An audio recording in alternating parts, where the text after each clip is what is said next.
Hello, you're listening to Hibs Talk. I'm your host as always, Gav. Joining me today is Dave, All right. Stuart, All right. and Billy. Guys, Billy, How's it going? good. How are you? I've really got to get better at introducing them when it's more four people.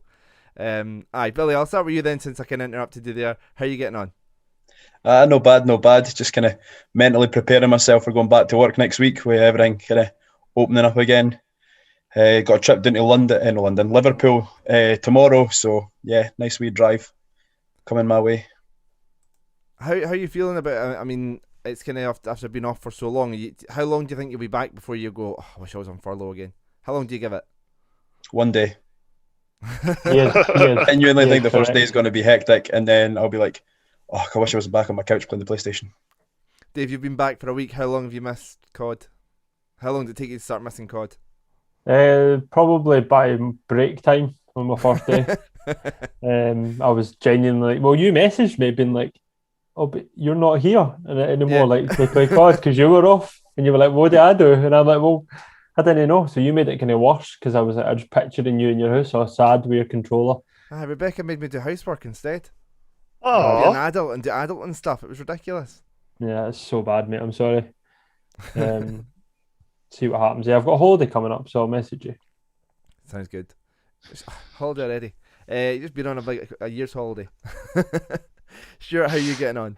Yeah, not too bad. Unlike my fellow panelies this morning, I think I've been a captain of industry throughout the last year, just kind of keeping the economy wheels turning. Glorious and sunny down in Kent today, so sat in my arse in front of my laptop all day was lovely. Amazing. It was a nice way to spend my evening too.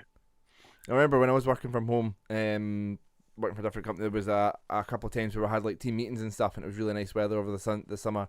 And I just take my headset, take my laptop, and just go sit in the back garden. And so I know I sent a couple of photos to you. I went up to Glencoe, and it ended up at Fort William. Had a lunch at Fort William. We just went for a drive. It was brilliant.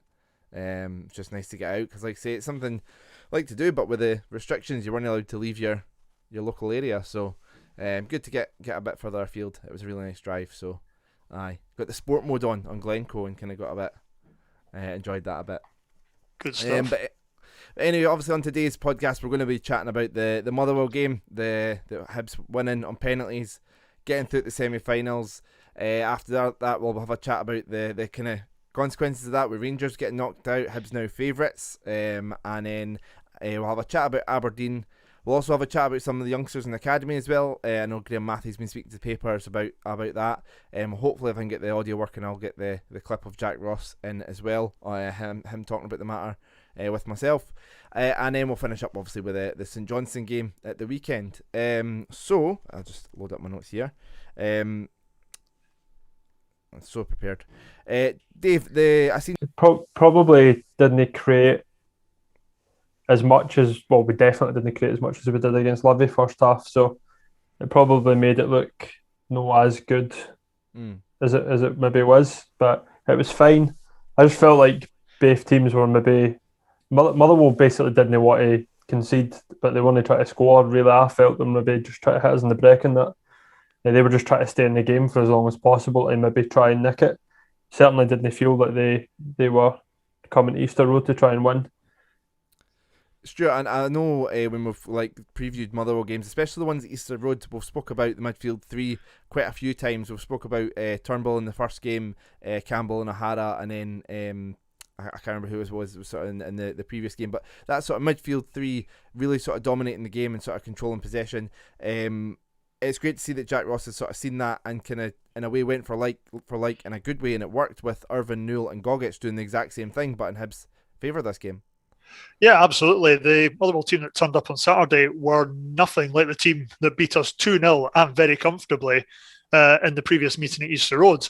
They didn't seem hungry, and as David Critt said, they were almost sitting back too much. And if I was a Motherwell fan watching that, I'd be wondering, well, what's kind of different from this team to the one that we played and beat relatively easily earlier in the season? I was expecting a much bigger task against them. But with the first half, I think they had one decent shot on target, well dealt with by Macy. But we, for all our possession, we just didn't have any product in the final third. And that was frustrating for me going in at half time, even though we were on top, but just weren't creating any chances. And we kind of got into the lead in the second half. I mean, I just in the first half, I know Alan Campbell had a good effort. I think it's quite interesting to see kind of watch how his future unfolds. I think it's unlikely it comes to Hibs, but from a Scotland point of view as well, I think he'd be an asset to Scotland. I don't think he'll be, no disrespect to Motherwell, I don't think he'll be at Motherwell next season. I'd love to see him at Hibs, but it'll be interesting to see what happens with Alan Campbell. It was a good effort from him, but good save from Macy. And Hibs took the lead in the second half. Nisbet coming deep for it. Laid off to McGinn, a tremendous cross in, and Dodge fired in the header. Billy, I've seen a lot of people say in the past about McGinn, and I think I would even be guilty of saying this in the podcast, he's a good defender, but he's not really got the attacking prowess. I think sort of people said about how Naismith was a better fullback going forward, but in recent games he's started to get a few assists, and another tremendous cross here, showing that he does have that attacking side of his game, or at least he's been working on it. Yeah, I really rate Paul McGinn. I think he's class. If anybody's been doing the Scottish fantasy football, they'll know that he's one of the top point scoring defenders when it comes to clean sheets and assists, and he's even chipped in with, I think it's 3 goals this season. So like, he's not this glamorous player, and he's not going to take great headlines in the newspapers, but he's essentially the right hand side of Lewis Stevenson. You're going to get 7 out of 10 every game. And his crossing for Doidge's goal was spectacular. Plus, not to mention, last week he's passed, so that's 2 assists in 2 games he's got. Yeah. I think the biggest problem with Paul is his surname. And people are instantly judging him because his surname's McGinn. And we know what his brother can do. Totally different position, totally different type of player. But he's going to get these comparisons, especially at Hibs. But just what a fantastic ball in it was. Doidge met it perfectly, and no keeper in the world stopping that. He's better than his brother anyway. Yeah, I think he's been a great signing because he's just like an absolute grafter, isn't he? And I think he's definitely he slots into that role well as part of the 3, because he does go forward a bit more as well. So it works. Yeah, I'm sure they were saying on the commentary that he became like the extra man. Because with Boyle pushing up forward, McGinn would slot into that space, and Gogic would kind of go back to where McGinn was. So you had McGinn unmarked, just in a kind of a free role on the right hand side that nobody was looking after. And I think we got a lot of joy out of that side purely because of the space that McGinn was getting. Yeah, Scott on Twitch is saying that he's a 7 out of 10 every week, and I would probably agree with that. But I also agree with the point where see if you want to do well in Europe and you want to progress and maybe push on a bit from third, if what Ron Gordon says there is no ceiling in ambition, then I would agree with people that say that obviously is an area that maybe could be improved. But I certainly think that for what he's gave us, for the type of signing he was, I don't imagine he'd have cost much. I think he's been an absolute brilliant buy. Yeah, aye. Great to see him, adding that to his game. There's, like I say, I was talking about his other, but I wasn't talking about John. I was talking about, oh my God, I forgot Stephen McGinn. He's better than Stephen McGinn. Mind that time you used the wrong graphic. And I forgot his name. Mind the time you used the wrong graphic. Aye. I thought I'd get away with that. It was good because it was Jack Ross and Stephen McGinn holding up a trophy, and I thought it was Paul McGinn. Easy done. Just great foresight, really. I have to say, not a lot of people noticed it, so I almost got away with it, but there's one or two that commented. Stuart said you predicted it. Yeah, I did. I seen the future. But yeah, Dave, Doidge just sort of went quiet. We were complimenting him on the other side of his games, but this is what he's the best at. It's goal scoring, and he's got that sort of goal scoring vein. So he's going on one of those runs again, isn't he? And it's great to see him being a reliable source of goals. Yeah, I think a couple of the goals he scored in the cup have been typical scrappy kind of Doidge goals. The ball bouncing about the box and he just lashes at it. But the goal at the weekend was all about he was getting good service. So he's brilliant in there. So if he keeps getting that, then he will score more often than not. Although he did miss a sitter.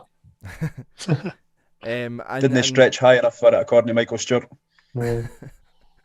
Yeah, One in the first half. I think there's one. I can't mind when it was. It sort of came down to him and he kind of stretched for it and kind of hit it and it went over the bar. Oh yeah, that one. It was to make it. It was 1-0 at the time. It would have made it 2-0, and that would have been game over at 2-0. I couldn't see Motherwell coming back for 2-0.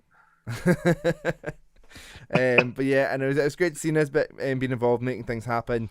The second goal came where it was from the left hand side. Newell and Doidge linking up well. Newell with another really dangerous cross, whipped low ball in, and eventually comes to Boyle. Keeper kind of rushes him down, so Boyle cuts it back to Nisbet, who hits it. Sort of replay show it was actually going wide, and Jackson Irvine taps it in. Billy, I mean, what was your thoughts on this goal? And nothing. I'll let you sort of chat about it first. I thought it was a well worked move. I actually thought it was going to go in when Nisbet hit it. So when Jackson took a touch, I was like, oh no, what's he done? Because I initially thought he was offside, and then the replay showed that Gallagher was a wee bit behind him, so you can kind of see why the linesman didn't put his flag up. But by the time he scored, I fell in out of my seat because I went to jump up and celebrate the goal. Went to sit back down, didn't realise that the chair had moved away from me and I'm on my arse, so I wasn't 100% sure if it was offside or no, because I missed the replay and only saw it and when I watched it the new before coming on the pod. I mean, Stuart, Billy sort of touched on it there, but it was a great sort of team goal. There was a lot of players involved in the move, and great to see everyone on the ball sort of trying to look to attack. Yeah, it was, and we've discussed this previously, but we all seem to be coming into form at the right time of the season. There was kind of three guys there that we do depend on: Boyle, Nisbet, Irvine, and these were also the guys that were kind of posted missing in the last semi-final as well. Fitness, other issues, things like that. But it was just brilliantly worked, and I'll have to hold my hands up. I clearly do not know the offside rule. I'm gonna have to admit I was one of these people saying, "What are you talking about? How could he be offside? There's a man practically on the line, and they're screaming at it." And I was a bit lost at that whole situation. I'll hold my hands up. Clearly putting out my own stupidity there, or my own ignorance. It just seems a little bit daft that you can be punished if the keeper's out in no man's land when you've got a defender practically on the line. I don't think any of the Motherwell players were trying to claim it was offside. There was a couple in the. So that's telling as well. Dave, you were sort of explaining it to me and why it was offside. Do you want to the rule is 2 players, but because everyone just assumes it's one because the goalkeeper counts as the other. Because otherwise, and then you said that's a bit daft. Why isn't it just the one? And I'm like, well, then you'd always be onside because the keeper 99 times out of 100's the last man, isn't he? So or the keeper could be playing up the 25 yard off the baseline. Yeah, but the rule does need to be 2, and it is 2. It just hardly ever crops up. So, but yeah, fair enough. That's a bit of clarity on that. But potentially our beach ball moment. There you go. Yeah, but I mean, and Dave, I mean, we spoke about even though this one was offside, we spoke about goal scoring midfielders last week. Great to see that Jackson listens to the pod and chipped in my goal today.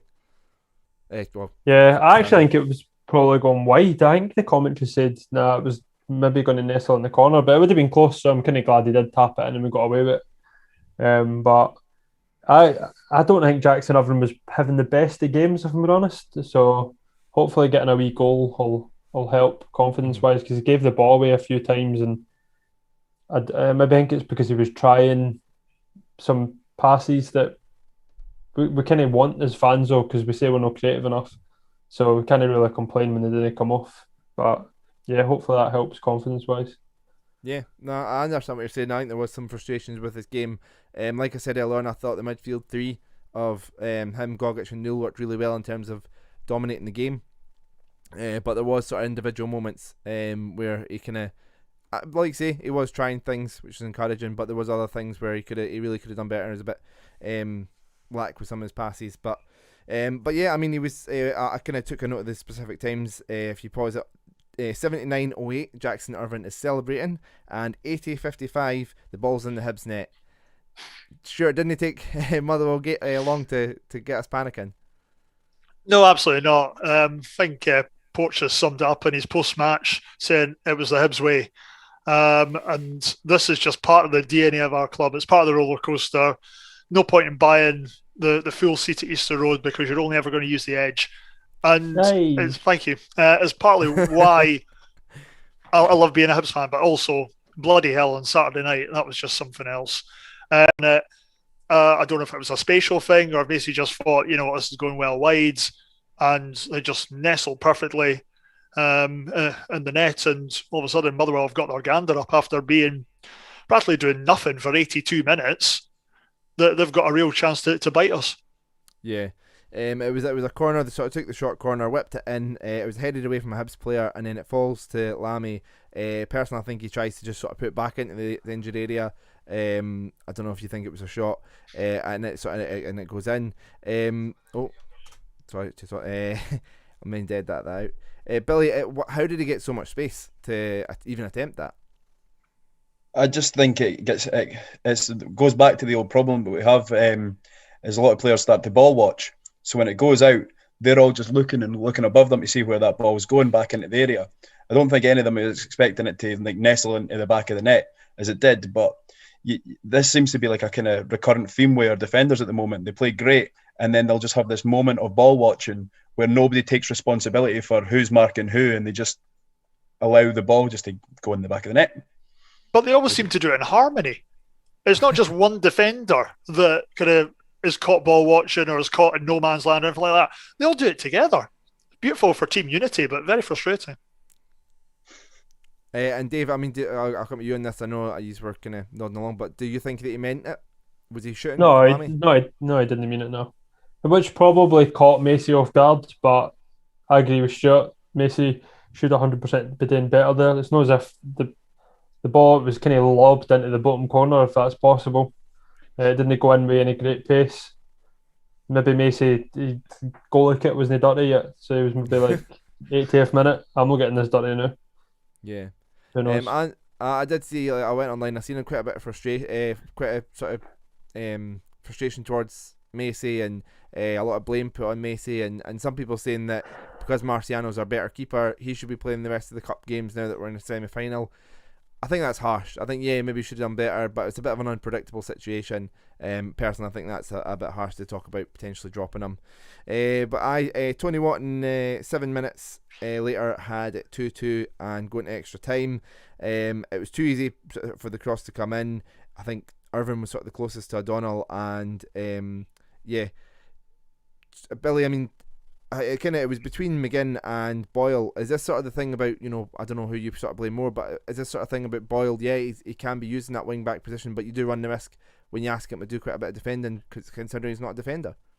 Yeah, 100%. I mean, he did well in the wing back role when I think it was when Lennon was in charge, because that was just surely because his pace, he was able to track back and go back and forth.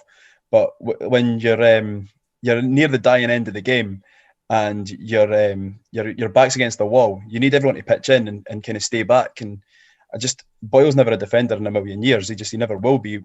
He's got one thing in his mind and one thing only, and that's going forward. So it does leave McGinn exposed at times. And I can't quite remember. No, I was going to say, I think was Gogic off the pitch by that point, but he wasn't. He got sent off just in an extra time, didn't he? Yeah.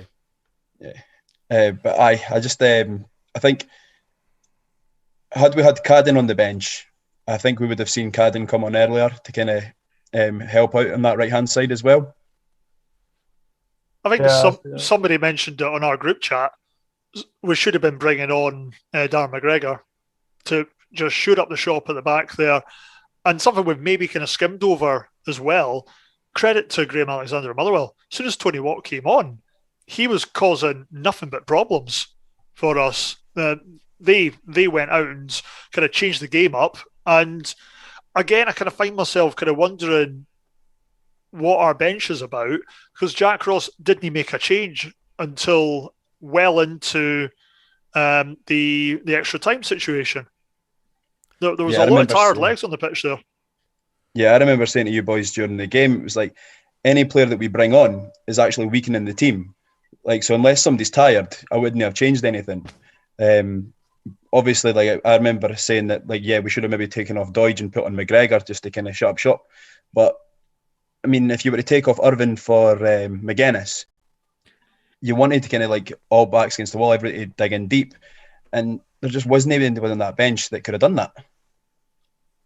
I mean, I remember, I'll partly take credit. I know a few people sort of said it, but I did sort of say we should have put McGregor on to kind of help see it out, put McGinn to the right wing back, and put Boyle up top to hit them on the counter.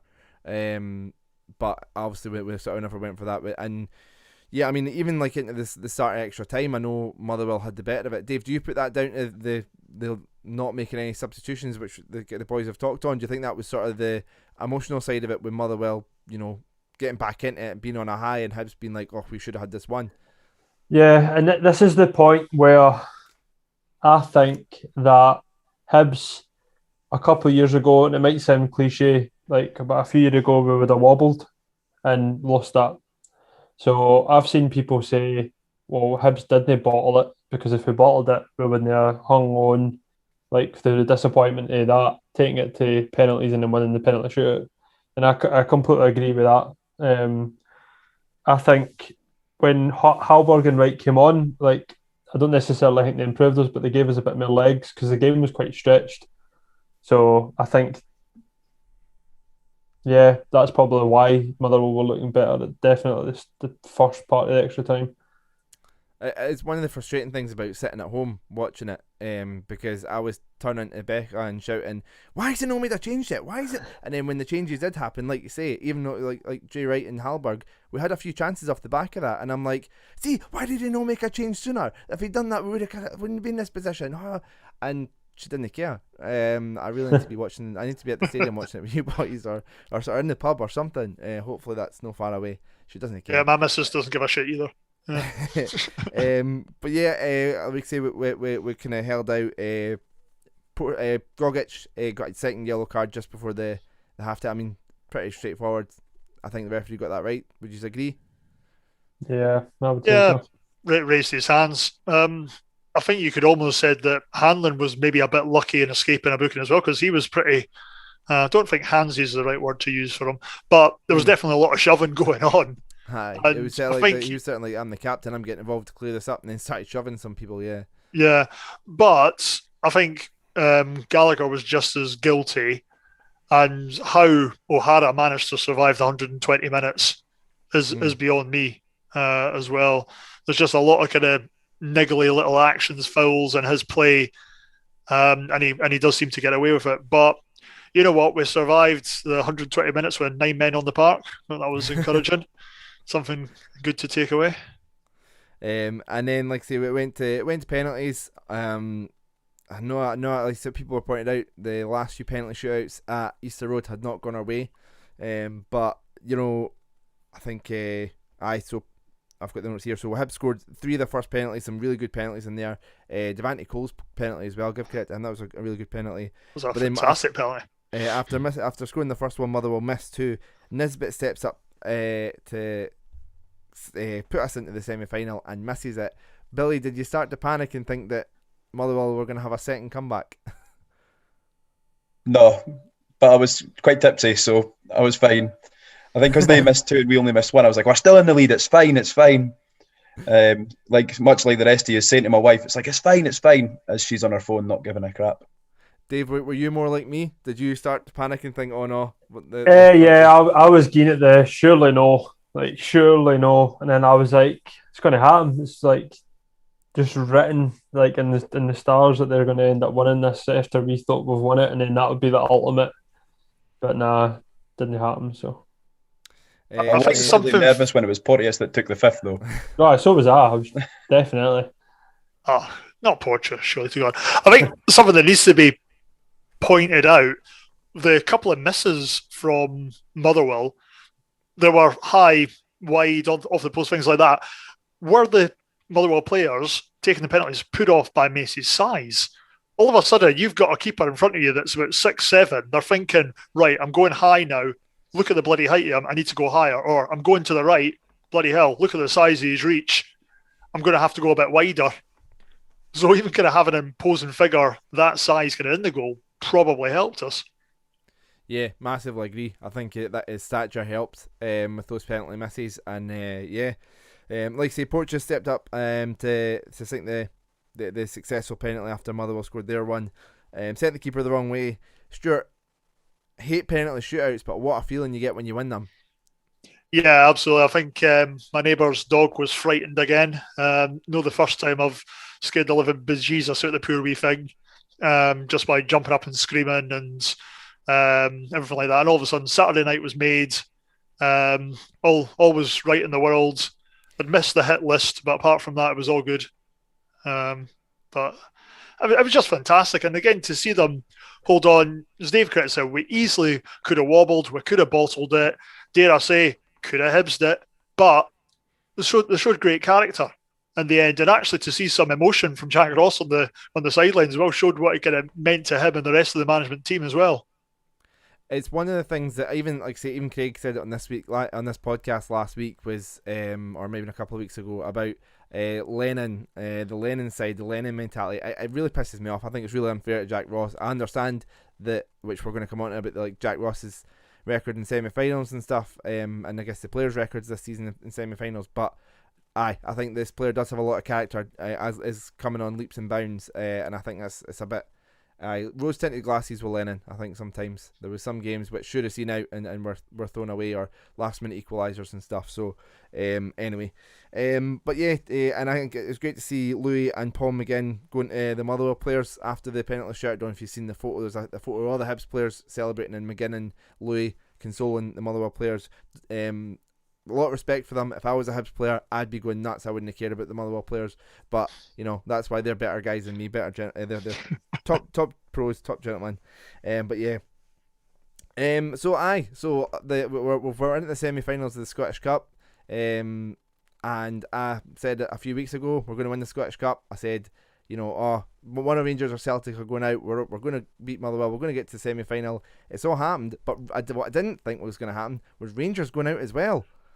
Dave, I know you hate Rangers, so your reaction to Rangers going out the cup? Yeah, I was quite happy. Obviously, that's extremely funny. Come on.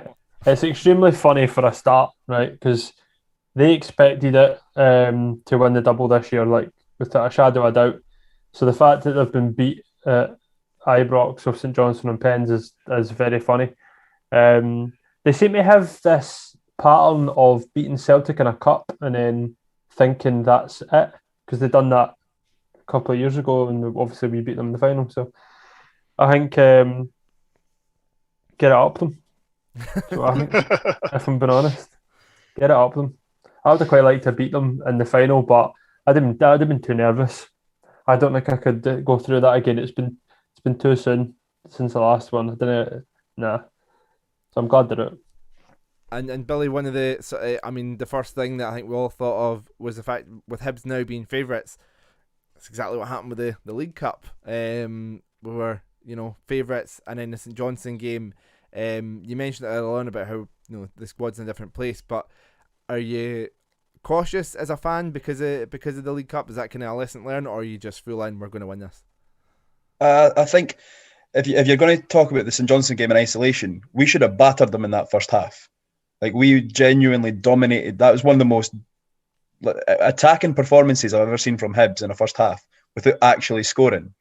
So if you think about that, at the time we had just signed Cadden. I think it was Irvin's first or second game. Yeah. So these players are now clicked. And if you think about the kind of the link-up play that Boyle, Doidge and Nisbet has at the moment, we're a better unit now than we were then. So, and I'm not going to lie, like when I was speaking to, obviously I live in Dundee now, so a lot of the people I know are Dundee United fans. And Dundee United are one of the worst teams that we've came up against. They've been absolute stinking. Their goalkeeper kept them in the game, and then I think they got a late minute equaliser that they got the last time we played them. Last kick of the ball. Yeah, which was completely undeserved. So they've not really challenged us. I mean, God forbid Mark McNulty, that's now starting to fire and find the back of the net, and he'll come back and haunt us. But I genuinely would be more worried if we had St Johnstone again than Dundee United. I want to say that the St Johnstone semi-final was a massive blip. Yeah, it was a painful one, but look at the other games we've played them this year. 1-0 with a penalty with Malin right at the end, tight game. The 2-2 double from McGinn game again. They went up twice. We came back in. 1-0 at McDermott Park. Scrappy goal. Neither team actually doing anything. Somehow they do just seem to be a bit of a bogey team, but take that semi-final in isolation, I'm not actually too worried about facing them. Yeah, they had a fantastic game against Rangers, but they played out their skin. A little bit like Dundee United against Aberdeen. It wasn't Dundee United having a fantastic performance. Aberdeen were just bloody awful for it. And I think, as Dave correctly said, it's the complacency of Rangers and or Celtic. Oh, that's us through. Look who we're playing. Piece of cake. Turn up. And one of us will get the Man of the Match awards. Brilliant. And fair play to Johnstone. They didn't lie down. They didn't read the script, apparently. And they're through. But reservedly confident, I think, is the best way I'm putting going into the semis. Dave, Dundee United in the semi-finals. Failure in the League Cup when we were favourites. And looking to sort of rectify, this is all sounding a bit familiar, isn't it? Yeah, it's been scripted before, and I said I wanted Dundee United in the group chat because I wanted Kilmarnock to get St Johnstone. This is when Kilmarnock were still in the cup, so that Kilmarnock could then put out St Johnstone because Tommy Wright would be raging, and then that would almost be like his cup final, and then we just pump Kilmarnock in the cup final like we did in 2007. I just felt that would all been really nice, but obviously Kilmarnock didn't live up to their part, so we'll just need to do our bit. Great comment from William McCowan on Facebook saying, I was tripping over Rangers fans' dummies at work on Sunday morning. So, there you go. Yeah, I mean, Billy, like I said there, repeat the sort of the potential repeat the 2016 final. I mean, we'll have to start believing, don't we? That this, I mean, aye. 100%. I mean, if you think it this way, right, we're third in the league. So if take away the Old Firm, we are rightfully the third best team in Scotland just now. On merit, we like points per games, we are the third best team in the league. So we should be beating them. And as I said, Dundee United have barely put a glove on us the whole season. They've been stinking other than a late minute equaliser. So I'm feeling definitely optimistic that we can make it to the final. Whether we win the final, I'm not optimistic about that. Stuart, one of the things Jack Ross has been kind of labelled with was obviously the failing in the two semi-finals that he should have won, favourites in them, and even sort of folks said, oh, down in Sunderland he lost a final and stuff where they were favourites. What's this do to Jack Ross's reputation if we don't? I'm not going to go as far as say if we don't win the cup, and would that be fair considering what else he's done in the league? No, I think there are managers and coaches out there that do get affected by hearing things like that. Jack Ross doesn't strike me as that kind of person, really. He will go away, he will assess. The guy has done training courses, he's went away, he's bettered himself when things haven't gone his way. He strikes me as someone who's constantly learning and wanting to improve. He will know the best way to approach this game, and I've got great confidence in him. Is it one of those things, Dave, though, where if we don't win the cup, it's something that people that are sort of Jack Ross out or were Jack Ross out and are going to be happy to go back to it for some reason, are just going to hit him with that stick? And how do you feel about if he was unable to be successful in the Scottish Cup? I think if we at least don't progress to the final, then I think the club and the management and the players would deserve the criticism. I wouldn't go as far as to say Jack Ross out, but to not get to 3 cup finals in 1 year would be very poor. And I think it would merit looking at further. I don't think it could just brush it under and be like, we got third. Because we're probably not going to get a better chance to win a cup. We said that with the League Cup, and then now look at the teams that are left in the Scottish Cup. Do you know what I mean? We've got another great chance served up to us. So, but I think we need to take this one, to be fair. I think we need to win it. Yeah, I mean, Billy, 3 semi-finals where we're going into as favourites, 2 that we've already played, we've not won. I mean, the players and the manager, surely they'll be out determined to have a point to prove. Yeah, 100%. I mean, those are 3 semi-finals that on paper were winnable. Like, we definitely should have been potentially. We could have been going for a treble this year, but mentally, like we said, like Stuart said earlier, it's not the Hibs way. We always do things the hard way. So we've had the heartache of being knocked out of the cup twice this season. Third time lucky, boys. Absolutely. Another good comment from William on Facebook. McNulty will have a point to prove against us as well. He's also commenting that Seagrass is a brilliant keeper, which he is, but is Seagrass not out for the rest of the season? Yep. So we had to sign a boy on loan for Celtic as an emergency backup keeper. So, William, no offence, mate, I'm glad you're wrong on that one because you're right, he is a great keeper. Certainly one I would have been keeping an eye on for our keeper replacements required in the summer. It was McNulty's second goal against Aberdeen. I believe it was the second goal. I was watching the highlights and it just reminded me of McNulty that got into the Scotland team, you know, when he was at his top form at Hibs, that first spell. I know he sort of didn't hit that his second spell, but his first spell where he was, you know, making the clever runs. He got a really nice through ball to him, ran down the keeper, and then cool as you like, slotted it in. That's McNulty I'm a bit worried about coming up against. I've got a lot of respect for the guy. He's just not sort of being consistent enough, and I think that's one of the reasons why we never went from again. But you know, he'll have a point to prove. So yeah, one would definitely to watch out for, and I'm sure we'll talk about quite a bit when we preview the Dundee United game in a few weeks. A couple of comments here. White57 saying, sorry, we haven't been losing semis and finals. We should be winning them long before Jack Ross came in. So yeah, we've been losing them before Jack Ross came in, to be fair. And our recent Hampden record hasn't been great. Something we need to rectify. And somebody else said, win the derbies, Jack, and the cups. So yeah, I think, you know, he has to improve his derby record, but we'll have the opportunity with that next season. Obviously, only the one derby next season, so he didn't exactly have an opportunity to bounce back from that because Hearts were in the Championship, and that's one of the things I would say, right, and then I didn't necessarily think people are wrong because it's their opinions, right, but I think when we get tagged as the favourite, we sometimes didn't like it, and then I've seen people being like, oh, but St Johnstone are clearly the favourites. Like Hibs fans that maybe try to pass that buck on because they've won a cup in that already. Whereas we need to surely just embrace the favourite tagline and then go and win it. And then that stops that nervousness happening and that being a thing. That's definitely the way I look at it. Like, we are favourites. We should be winning. There's no point saying, oh, but St Johnstone have won a cup, but we're the better team. We've got a bigger budget. Yeah. But everything about Hibs is better than St Johnstone. We should be winning the cup. Nah, I mean, you've all made some really cracking points. I think some of the best points have been you're all really clever. Was about the fact that Irvine and Cadden were just in. I think the fact Boyle wasn't really hitting his form, Deutsch wasn't really scoring at that point. Nisbet, I think only had 1 goal in 6 games or something going into that game. We finished that game with McGuinness and Scott Allen on the part too. Yeah, aye.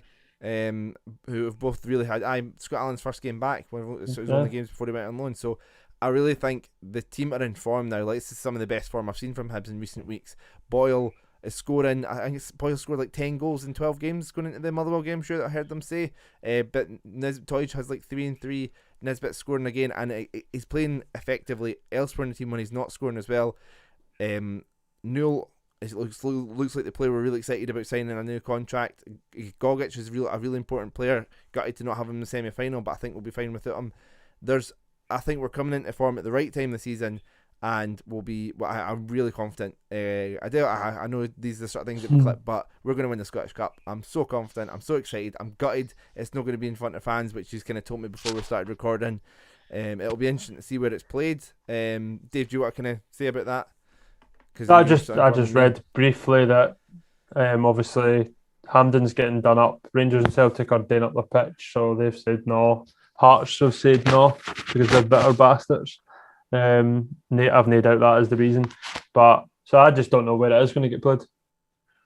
And it'll be interesting how many Hibs could potentially put it forward if they're not in the final, but I don't think the other team would accept playing at Easter Road Scottish Cup final. It needs to be a neutral venue, so it'll be really interesting to see where it's held. I know you sort of mentioned Livingston have put their names forward. I don't want to play on that plastic pitch. I just made that up to annoy you. Did you? Aye, I made that up. But yeah, we'll be going up to Aberdeen. Billy can be our roving reporter on the scene. Perfect. Post cup win bingo. Yes. But yeah, so I'm really confident, really excited for the Scottish Cup. So with the Scottish Cup looking really promising, even regardless of what sort of happens now in the cup. I think the whole thing was, Rangers or Celtic will win the cup, and then that means third place will get the Europa League playoff spot. But it's the cup winners that get that, unless it's somebody that finishes in the top 3 positions. So yeah, third kind of becomes a bit pointless now, in terms of European football anyway. So my kind of thing here would be, is it still as important, Billy? Third spot. Yeah, I mean, I'm not entirely sure, like, the financial difference between finishing fourth and finishing third. I don't imagine there's a massive gap in between. Sorry, Billy, I can tell you it's £250,000. Oh, well, there you go. That So- could be the difference keeping Jackson Irvine or no. Okay, so that's that topic over, and going to move on to Sorry, we've, guys. we've also just been corrected. The final is at Hampden with no fans. It was only going to be at other grounds if fans were getting let in. right, there you go. So we've just wasted some time there. We've just been the last 2 topics pointless. Yeah. Sack Yeah, it, Gav. Come back next Yeah. week for more Hibs talk. Yeah, call it a night, mate. But yeah, Billy, you were saying though, I mean, in terms of away from the money aspect, in terms of third spot for Europe, it's kind of not as important. But is there, no looking at money, is there sort of a emphasis to put on that you're the best of the rest? Yeah, the only thing I can think of is when this was decided by, like, whatever powers that be that decide it, they must assume that either Rangers or Celtic are going to win the cups. So that way they're thinking, then that's fine, because then third spot will get that. And then if they don't get that, and it is, say, St Johnstone or Dundee United or whoever that does end up winning the cup, hopefully Hibs, then they'll be like, oh, well, they've earned it by winning the cup. But what do you do then if you're the team that's in the semi-final, loses the cup, but you're the team that finished third? You've kind of been shafted twice. It's not exactly fair. Yeah. Yeah, I we were think- discussing it before we came on air, and it just seems crazy that a team can play 5 games in a cup competition and get a better European placing than a team that's gone 38 games through a season. It doesn't make much sense to me, and I'm not just saying that because Hibs are potentially the ones that could be affected by it. It just seems a bit of an odd scenario. Yeah, just yeah, go and win it. I mean, I think Joe put up a thing in the group chat about it. It does seem to be a lot of leagues a lot of countries go for the cup winner rather than the league placing. But you know, it does seem a bit unfair considering 38 games compared to 5 games. Yeah, it does. How do you completely? A lot of countries also get loads of European places. So I think Scotland's saying we kind of model in it. But like I say, we just go and win it, and then that's it. Done, dusted. We've got the cup, and we're in Europe till Christmas. It's literally in our hands. It's our own fault if it doesn't happen. We can't blame the system. It's our own fault. Yeah. Really encouraging though. I think it's really important to sort of lay down a marker, especially if you've got what I try to attract players. I think if you finish third, it can kind of a lot of foreign talent would maybe go, all right, okay, I understand they finished below Celtic and Rangers, but that's great, they're third and kind of want to kick on. Whereas if you're fourth and you've got to, I think we've got to finish above Aberdeen. Looking at the sort of the points in the last few games, I mean, we're on 59 points, Aberdeen on 53 points, so they have 3 games left. So they could the maximum points they could get to would be 62. So barring a massive goal difference swing, it looks like a win against St Johnstone would do it. Dave, could you see us effectively wrap it up, and could Livingston do us any favours, would be the second part of the question, to get it done completely on Saturday? Yeah, well, I think, to be fair, we probably will. Just, that'll be done Saturday. And then we can maybe focus on playing, getting like minutes in, like McGuinness and that, for example. And like maybe starting some of the younger players and getting Macy some more league games. And we'll just use the squad a bit until the end of the season. I think that would probably be a good thing to do. Maybe get McGregor back in, get him some game time. So... The Livingston we saw in the second half in the Tuber game would be all over Aberdeen. Yeah. Genuinely, again, from what I saw of the Aberdeen game on Sunday, and speaking to a client of mine who's a big Aberdeen fan, he was scathing off them. I hate having a conversation with another supporter that their team's got beat. Your team didn't beat them. You're not trying to kick them when they're down. But God, the guy was the guy fell out with his daughter because of it, because he was saying, Dad, you're being too negative. It's like, no, I'm not being too negative. This guy, he's been a season ticket holder for absolutely donkeys up at Pittodrie, but he says Glass has got a long, long way to go and a lot to prove. And God, that's just supporters. And I think it's almost kind of shows the faults of sacking your manager before the end of the season. All of a sudden, your new manager's starting on the back foot before he's even really started, because he's inherited an older squad. They're downtrodden.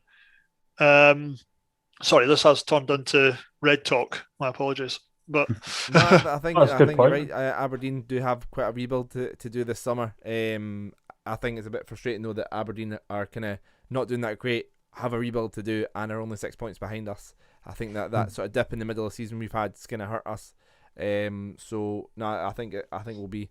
I think it's a good opportunity for Hibs to kind of kick on next season and depending on Aberdeen's rebuild, how long that takes them, kind of get an even bigger gap. Billy, you're gonna. Yeah, see one last thing just before whilst we're touching on Aberdeen is, I don't know if you've seen the highlights back, but McNulty's first goal, I don't know who the Aberdeen striker was, but I would be furious if it was my striker giving away the ball like that to him. Don't know if you know who he is. He's a bit of a rat, that player though. Couldn't name him. But yeah, so I mean, I'll tell you what, I'll come back to this with the score predictions. We'll do Aberdeen Livingston or Livingston Aberdeen and Hibs St Johnstone. But let's have a quick chat about the St Johnstone game. I mean, their recent form, they won back-to-back draws with Rangers, obviously winning on penalties in the second game. And Dave, I mean, it's fair to say in the past, well, for quite a long time, St Johnstone have been a bit of a bogey team and not a game we can just expect to stroll in and win, although that's the way we should be approaching games. Yeah, but I would just take it, like, if I was Jack Ross, I'd be giving the big motivational speech pre-match, just being like, good, win, and that's it, third place is sealed up. If that doesn't motivate them, then don't know what will. And then, like I say, we need to always be beating teams like St Johnstone, the Easter Road. You can give teams respect in that, but not too much. That we're feet at St Johnstone shouldn't be the way. So put a couple past them, and then if we do face them in the cup, then that's what you've got to look back on, because you'll be like, right, we dealt them that, rather than getting negative to a cup if we lose this. So yeah, I mean, Stuart, St Johnstone are 3 points behind Livingston, and depending on how the cup goes, fifth place could be looking at Europe if Hibs win it. So I mean, St Johnstone will kind of want that cushion of, if they don't win the cup, they still get Europe. They're going to be going for the 3 points, aren't they? Yeah, absolutely. And credit to Davison, he's come in and done a really good job in a very short period of time there. The defensive record is fantastic. I think their goals conceded in the last kind of 20 games is fantastic. I want to say it's something like 11 or 12 goals conceded in the last 20 games, which is fantastic as a record goes for a club of that size. But they're nothing to fear. We should be going into this knowing it's in our own hands. Let's just get out there and get this sorted. And then the last 2 games of the season, I wish fans were there. We could all rocked up to Pittodrie with our Hawaiian shirts on, our beach balls, our lilos. Really looking forward to it. Not to be, but we can still get dressed up in the house. Why not? Yeah, I definitely think we should do something like that if we qualify for Europe. Get everybody in their Hawaiian shirts and stuff. I know me and Billy have got the same Hawaiian shirt, so we'll. Although you've all lost that weight, Billy, I'm guessing the shirt will be way too big for you now. It's fine. Those shirts look good baggy anyway. So I mean, obviously big weekend potentially if things go away, sealing up third. So I guess, is it happening? Dave, your Hibs prediction, and then your Livingston versus Aberdeen score prediction. I'm going to say Hibs will win 2-1, and then Aberdeen will get beat off Livy 1-0. Stuart?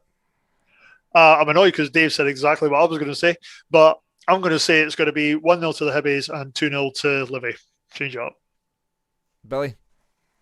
I think we'll be probably most likely getting a draw, and I also think that Livingston are going to beat Aberdeen. So I'd say 1-1 with us, and I think Livingston will beat Aberdeen 2-1. Ooh, I'm going to go 2-0 Hibs, and I'm going to go 1-1, but still enough to start celebrating third. I wonder if the players will kind of do the lap of honour, and with the scarves and stuff and celebrate. I hope they bring the big themselves thank you out again. That Yeah. was lovely. At least if No, they that do the inspired Lappy me. honour, sure, you'll be right in the front row. I will be, yeah. I've not seen myself in weeks. I reckon I've been decapitated by a rogue clearance or something. Hope not. That's my present for my mother-in-law this year. I've still never seen mine.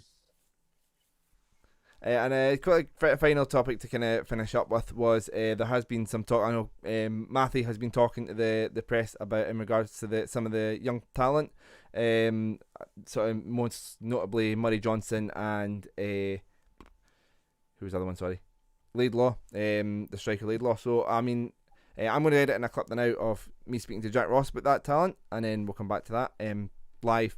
We're not going to talk about that, so I'll edit this all out. But yeah, Dave, a real opportunity if we can secure third for the likes of, you mentioned some of the players earlier on, but also Laidlaw and Bradley potentially get some minutes as well if we've got third guaranteed. Yeah, I feel like the people watching live right now is like when they discover like the Wizard of Oz is no real, like behind the curtain and that. Anyway, you need to edit that bit out now too. Yeah, cheers. But Dave, game time. Bradley, I think he's getting spoke up quite a bit, isn't he?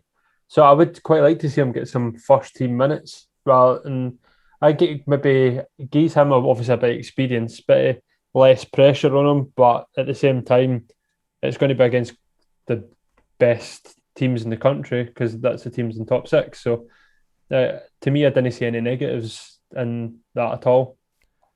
Stephen Bradley Stewart has been very highly rated. He's been on the bench a lot, but not really got opportunities. I mean, I'm sure he's been quite patient, but there's a bit of frustration there in terms of not getting the minutes. I'm sure there's bound to be. There's definitely been times where we've been up in, like, for example, the couple of games against Stranraer, Queen of the South. Why was he not getting on for those last 15, 20 minutes? Just run out. Let's see what you can do, laddie. Get a bit of first-team football, get him his win bonus. That'd be fantastic, the confidence boost. Again, though, trusting what Jack Ross done has been maybe slightly critiqued for lack of giving young players opportunities, but then look what's happened to Doig this year coming in. So I really don't know with this one. I would like to see more of the youth, and I think with getting European football in whatever shape or form we go for it, we will have to promote from within as well as strengthening. And it's just about the club we are. Billy, I've seen, a lot of, like, obviously the sort of stuff that Matthew was talking about was, Ethan Laidlaw being handed a trial at Leeds and also Manchester United earlier on in the season. Murray Johnson a target for a few Premier League clubs. Josh Doig also linked with Leeds United and stuff.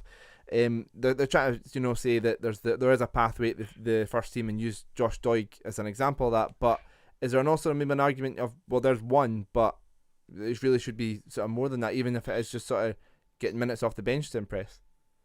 Yeah, no, I think when we were speaking about Bradley earlier, he came on, I think it was Hamilton he came on against, and he was really impressive for like 15 minutes. I think he rattled the bar as well.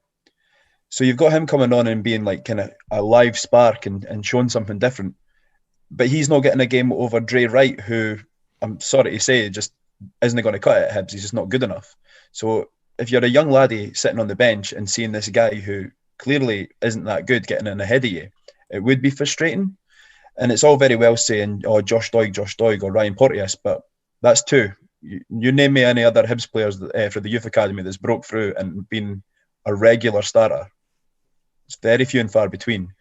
But from what I've gathered is we do seem to have like a good crop of youngsters coming through, like the goalkeeper and Laidlaw, the striker, as well as who was it?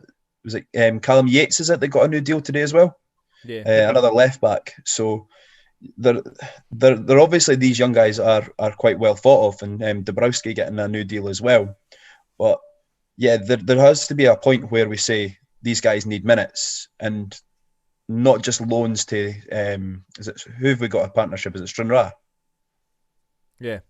Yeah, so not just extending these guys to Stranraer or Falkirk or somewhere like that.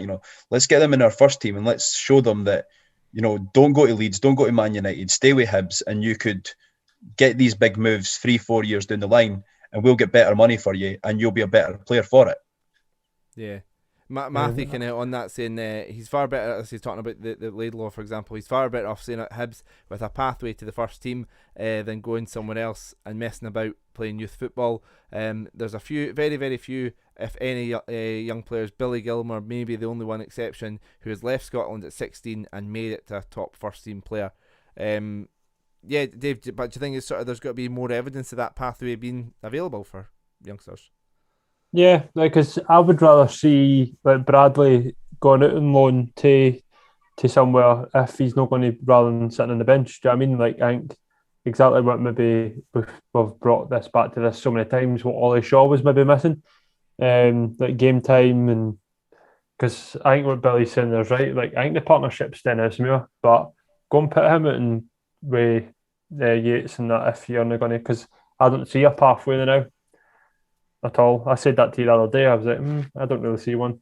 So, I mean, yeah. I think it's been a bit frustrating, especially this season with the 5 subs. There's been real opportunities where games have been done to get like say Bradley or Laidlaw on for 5-10 minutes. I think maybe when they're a bit older, 2021, if they're not in the team, they should be going out on loan. But I think 16-17 is much more beneficial having them on the bench and having them helping seeing out games or potentially try to make an impact in games, because why not? If they're that highly rated, give them a chance. I mean, and I remember the one game in the Cup, I think it was the League Cup maybe, Stephen Bradley came on, played 10 minutes and all the Hibs fans were raving about him, and I think that's the last minutes he got, and he's been on the bench since then.